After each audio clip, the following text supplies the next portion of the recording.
आज हम सीखेंगे कंडीशनल फॉर्मेटिंग।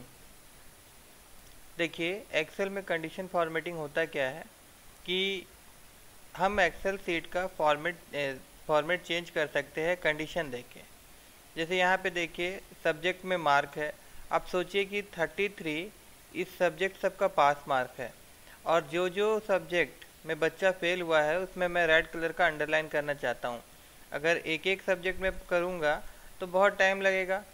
तो कंडीशनल फॉर्मेटिंग इसमें हम यूज़ करेंगे। देखिए कंडीशनल फॉर्मेटिंग में करते क्या है, पहले तो आप सब सेलेक्ट कर लीजिए, उसके बाद फॉर्मेट में जाइए, फिर कंडीशनल फॉर्मेटिंग में क्लिक करिए।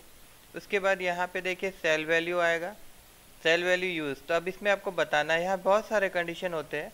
पहले हम यहाँ पे दे देते हैं ग्रेटर देन या लेस देन। जैसे कि यहाँ पे मैं लिख दूंगा कि अगर जो वैल्यू लेस देन 33 है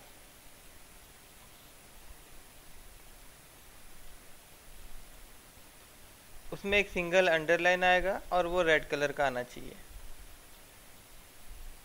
अब इसमें ओके कर देता हूँ और फिर यहाँ ओके में क्लिक कर दूंगा।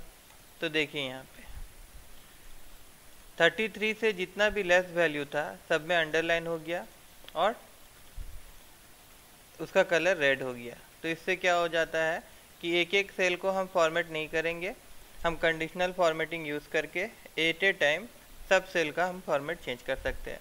अब देखिए अगर यहाँ पे मार्क अगर मैं चेंज करता हूँ, देखिए यह कंडीशन नहीं अप्लाई करेगा। और यहाँ पे अगर मैं मार्क चेंज कर देता हूँ तो देखिए ऑटोमेटिक इंटर मारेंगे तो उसका कलर रेड हो जाता है। ठीक है।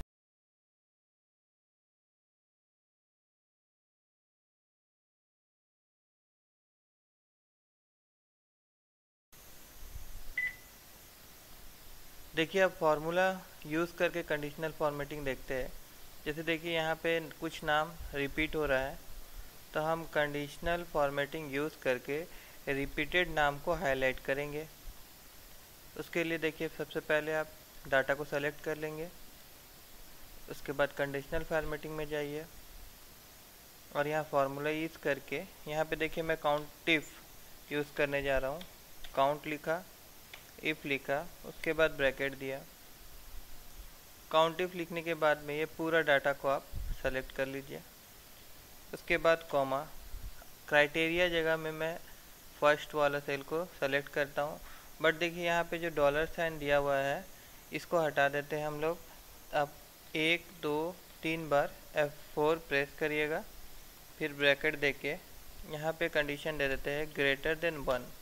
अगर ये ग्रेटर देन 1 होता है तो ये बोल्ड होगा और ये रेड कलर में आएगा और इसमें एक अंडरलाइन आएगा। इसे मैं ओके करता हूँ और फिर मैं यहाँ पे ओके क्लिक करता हूँ। तो देखिए जितना भी रिपीटेड नाम था, जैसे सचिन 2 बार था, पूजा कुमारी 2 बार था, ये आपका रिपीट हो रहा था, बल्कि इसमें आपका अंडरलाइन और रेड कलर का हुआ। अब देखिए ये हो क्यों रहा है। अगर आप लोगों ने काउंट इफ का फंक्शन मेरे प्रीवियस वीडियो में अगर देख लिया है तो आपको पता होगा काउंट इफ करता क्या है। काउंट इफ काउंट करता है according to the our criteria.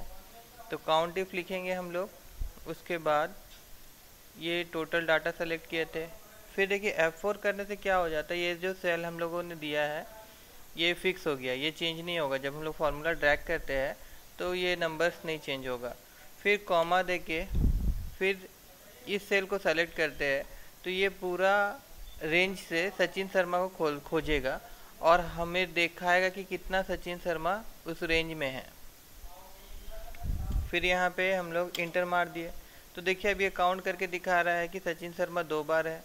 अब इसमें मैं ड्रैग करूँगा, देखिए ड्रैग करके देखिए तो इसमें देखिए सचिन शर्मा 2 बार है, फिर एक बार दिखा है सचिन शर्मा 2 बार है, पूजा कुमारी में दिखा रहा है कि ये 2 बार है, बाकी सब एक एक है करके। ठीक है, तो काउंट इफ हमें ये रिटर्न कर रहा था।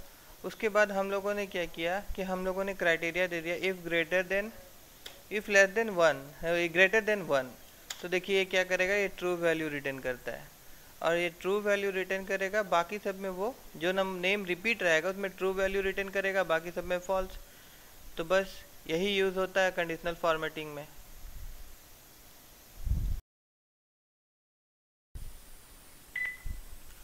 आइए और एक एग्जांपल देखते हैं।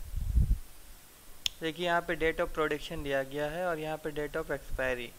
तो अब क्या है कि जो भी इस डेट का एक्सपायरी डेट से अगर पीरियड एवो हो जाता है, बढ़ जाता है, तो वो ऑटोमेटिक यहाँ पे आपका हाईलाइट हो जाना चाहिए और यहाँ पे आपका उसको लिख देना चाहिए एक्सपायरी हो गया है करके। तो ये चीज़ कैसे किया गया है मैं आपको बताता हूँ डिटेल में। देखिए पहले हम क्या करेंगे, इस सब को सेलेक्ट करेंगे, उसके बाद कंडीशनल फॉर्मेटिंग में जाएंगे। यहाँ पे फॉर्मूला देखिए क्या लिखा गया है, B5 is greater than D3 और D3 को कांस्टेंट कर दिया गया है दोनों तरफ डॉलर साइन दे के। ये इसलिए किया गया है क्योंकि जब हम फार्मूला ड्रैग करते हैं, देखिए इसको करके मैं दिखा देता हूँ आपको होता क्या है एक्चुअली में। इस फार्मूला को मैं हटा देता हूँ।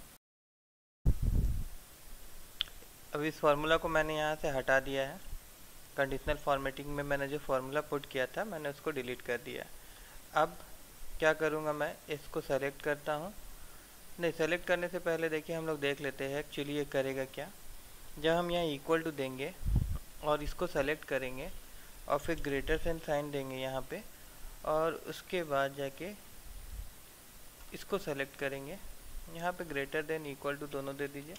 तो देखिए क्या रिटर्न कर रहा है, फॉल्स वैल्यू रिटर्न कर रहा है। इसलिए फॉल्स वैल्यू रिटर्न कर रहा है क्योंकि ये जो डेट है इस डेट से ग्रेटर नहीं है और ना ही इसके बराबर है। ठीक है, अब जब मैं इसको ड्रैग करता हूँ तो देखिए यहाँ पे ट्रू वैल्यू आ जा रहा है, जबकि ये भी इस डेट से छोटा है और इस डेट के बराबर नहीं है। तो ऐसा होने का कारण क्या होता है, देखिए यहाँ पे हम लोगों ने D3 में डॉलर साइन का प्रयोग नहीं किया है। हम जब डॉलर साइन का प्रयोग नहीं करते हैं और उसको ड्रैग कर देते हैं तो देखिए कि यहाँ जो D3 था वो क्या यहाँ पे हो गया, यहाँ पे D4 हो गया।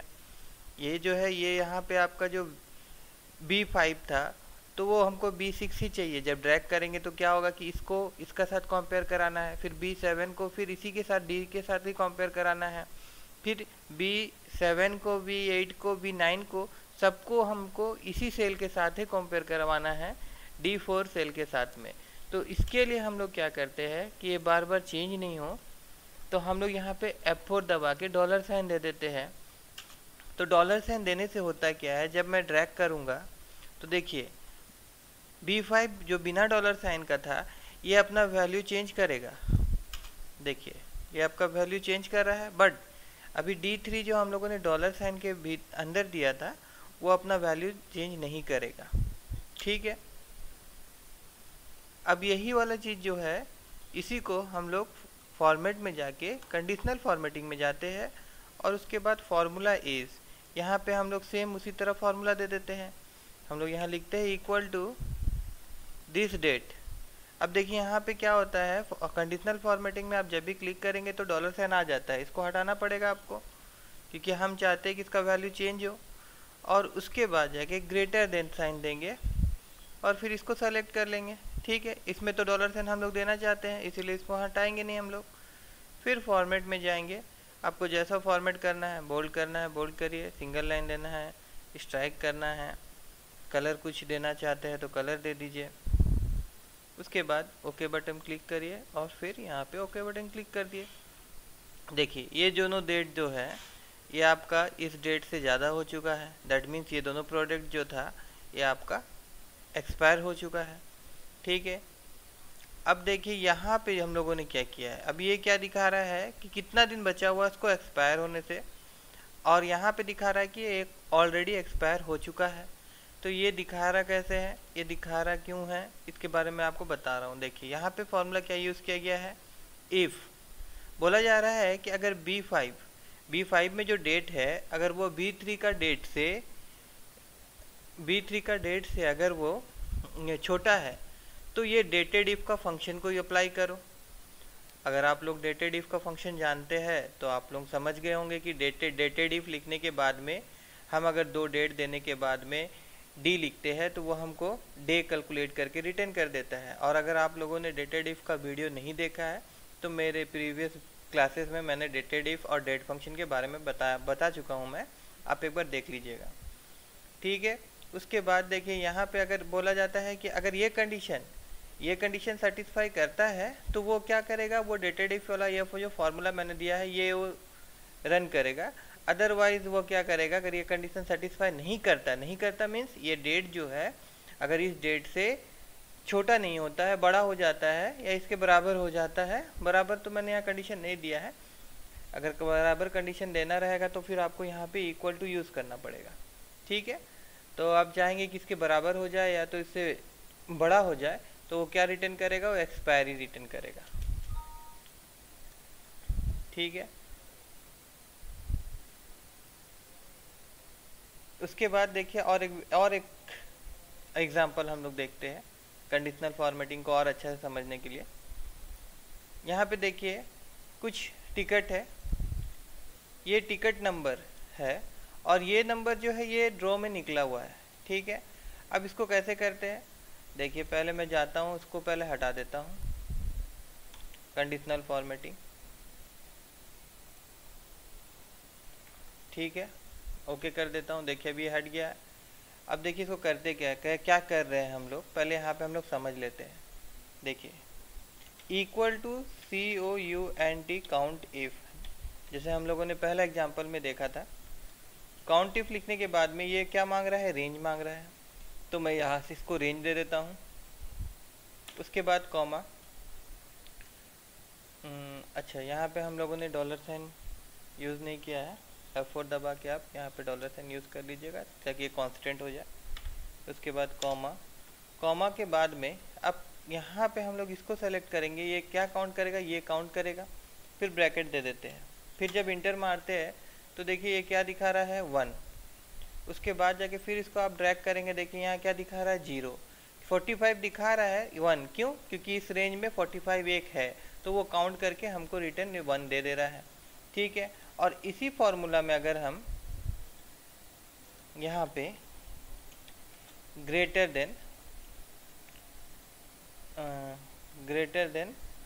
1 कर देते हैं, ग्रेटर देन 1, एक ग्रेटर देन 0 कर देते हैं, तो देखिए क्या होता है, ये ट्रू वैल्यू देता है और ये वैल्यू फॉल्स देता है, क्योंकि वो इक्वल टू 0 है, ग्रेटर देन 0 नहीं है। बस अब इसी फॉर्मूला को हम क्या करेंगे, इस सेल को सेलेक्ट करेंगे, पहले इसे सेलेक्ट करेंगे हम लोग,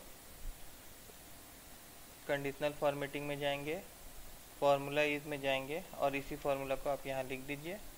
उसके बाद जो फॉर्मेट आप देना चाहते हैं वो फॉर्मेट यहाँ से दे दीजिए और फिर ओके बटन दबा के ओके कीजिए। देखिए यहाँ पे जो लॉटरी टिकट यहाँ पे जो ड्रॉ नंबर में है वही बस यहाँ पे हाईलाइट हो रहा है। ठीक है, मैं ऐसा करता हूँ, आप लोगों को कंडीशनल फॉर्मेटिंग समझ में आ गया होगा।